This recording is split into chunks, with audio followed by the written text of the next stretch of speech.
Mega fans, Nandamuri fans అని, TDP fans, Janasena fans అని వీళ్ళు దారుణాతి దారుణంగా దూషించుకోవడాన్ని చూసిన తర్వాత, అసలు ఇంత దారుణంగా తిట్టుకోవడాన్ని చూసిన తర్వాత వీళ్ళు ఎందుకురా బాబు కలిసున్నారు?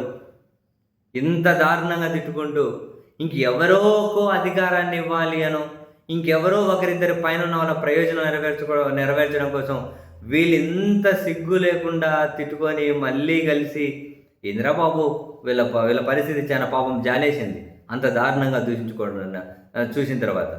ఈ మొత్తం ఎపిసోడ్లో ఇటు జనసేన ఫ్యాన్స్ అండ్ మెగా కుటుంబం వీళ్ళు ఎక్కువగా పోస్ట్ చేస్తున్నటువంటి పొలిటికల్గా చంద్రబాబు నాయుడు గారిని రాజమండ్రి జైల్లో ఉన్నప్పుడు లోపల ములాఖాతులో కలిసి లోకేష్ గారు, బాలకృష్ణ గారు, జనసేన అధ్యక్షుడు బయటకు వచ్చే ఫోటో, ఆడ మీడియా సమావేశం పెట్టిన ఫోటో ఉంది చూశారు. ఈ ఫోటో వాళ్ళు పోస్ట్ చేసుకుంటూ ఇంకా మనం చెప్పే స్టైల్లో కాదు, బూతులు లోపల చంద్రబాబు గారు ఉన్న దగ్గర నుంచి, ఆ చంద్రబాబు గారి దగ్గర నుంచి బాబు మర్చిపోయినట్టున్నారు, మేము బయటపడేసిండే దాన్ని, ఈ విజువల్ మర్చిపోయినట్టున్నారు, మేము బయటకు తీసుకోవడం మర్చిపోయినట్టున్నారు. ఈ కాంటెక్స్ట్లో నేను చెప్పేది బూతులు లేకుండా, కానీ అక్కడ మామూలు బూతులు కాదు, అంటే ఎక్కువ ఆ ఫోటో సర్క్యులేట్ చేస్తూ ఉన్నారు. నాకు చాలాసార్లు ఆ ఫోటో చూసినప్పుడు అనిపించింది ఏంటంటే, ఇందులో ఏముందని. ఇప్పుడు చంద్రబాబు గారిని బయటకు తీసుకురావడంలో మరి లోపల ఈయన పాత్ర ఏముందో మనకు తెలియదు, ఎవరి పాత్ర ఏముందో. కానీ బయటకు వాళ్ళు మాత్రం మేము ఆ రోజు జైలుకి వెళ్ళి ధైర్యం చెప్పాము, జైలుకి వెళ్ళి బయటకు తెచ్చామంటుంటారు. ఎట్లా బయటకు తెచ్చారు అన్నది చెప్పే వాళ్ళకు కూడా తెలియదు. కానీ అది చూసిన ప్రతిసారి మనకి ఏమనిపిస్తుంది, అందులో ఏముంది. ఇప్పుడు జనసేన అధ్యక్షుడు వైసీపీ అంటేనే తీవ్ర ద్వేషంతో రగిలిపోతూ ఉంటారు, మామూలుగా కాదు. నన్ను అభిమానించే వాళ్ళు కూడా అదే ద్వేషంలో రగలాలని చెప్పి వాళ్ళని ఆ విధంగా ట్యూన్ చేసి పెడుతూ ఉంటారు. ఒంటరిగా పోటీ చేస్తే ఎమ్మెల్యేగా కూడా గెలవలేని చరిత్ర కళ్ళ ముందే ఉంది 2019లో. వైసీపీ అంటే ద్వేషం ఉంది, ఒంటరిగా గెలిస్తే ఎమ్మెల్యే కూడా గెలవలేని చరిత్ర ఉంది. మరి అటువంటిప్పుడు చంద్రబాబు నాయుడు దగ్గరికి వెళ్ళి మనం పొత్తులో పోటీ చేద్దామని చెప్పి ప్రపోజల్ పెట్టి ఉండొచ్చు. అంటాడు చంద్రబాబు గారికి కూడా ఒంటరిగా పోటీ చేసి అధికారంలోకి రాలేము అన్న చరిత్ర మొత్తం 40 ఏళ్లలో ఉంది కదా.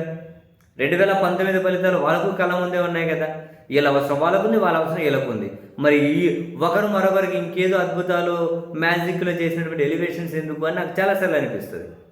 ఇప్పుడు తాజాగా తెలుగుదేశం పార్టీ సరే తిట్టుకునే వాళ్ళకి పక్కన పెడితే కొందరు ఇంటెలెక్చువల్స్ అనబడే వాళ్ళు పెడుతున్న పోస్టులు ఏంటంటే, అరే పదే రాజమండ్రి జైలు బయట ఆ ఫోటో, ఆ విజువల్ ఎందుకు పెడుతున్నారు? అందులో జనసేన అధ్యక్షుడు చేసింది ఏంటి? కలిసి పోటీ చేద్దామని ప్రపోజల్ పెట్టారు. దానికి ఎంతగానం అది ఆ ఫోటో పెట్టి చంద్రబాబు గారిని, లోకేష్ గారిని, బాలకృష్ణ గారిని తిట్టడం ఏంది? మీరు సాధించింది ఏంటి? పొత్తు పెట్టుకునే ప్రపోజలే కదా. అంతకు ముందు నుంచే ప్రభుత్వ వ్యతిరేక ఓటు చీలనివ్వమని, మళ్ళీ వైసీపీని అధికారంలోకి రానివ్వమని పదే మీరే చెబుతూ వచ్చారు. ప్రభుత్వ వ్యతిరేక ఓటు చీలనివ్వకూడదు అంటే మీరు ఇక టీడీపీతో పొత్తు పెట్టుకోవాల్సిందే. అంతకుముందే మీరు పరోక్షంగా ప్రకటించుకుంటూ వచ్చారు. మరి చంద్రబాబు గారి జైలుకి వెళ్ళారని దాన్ని ఉపయోగించుకొని పొత్తుకు మరింత ఈజీగా మార్గం వేసుకున్నారు. ఎమ్మెల్యే అయ్యారు, డిప్యూటీ సీఎం అయ్యారు, అధికారంలోకి వచ్చారు, బ్రహ్మాండంగా చలాయిస్తూ ఉన్నారు. మరి ప్రయోజనం మీకే ఎక్కువ కలిగింది కదా.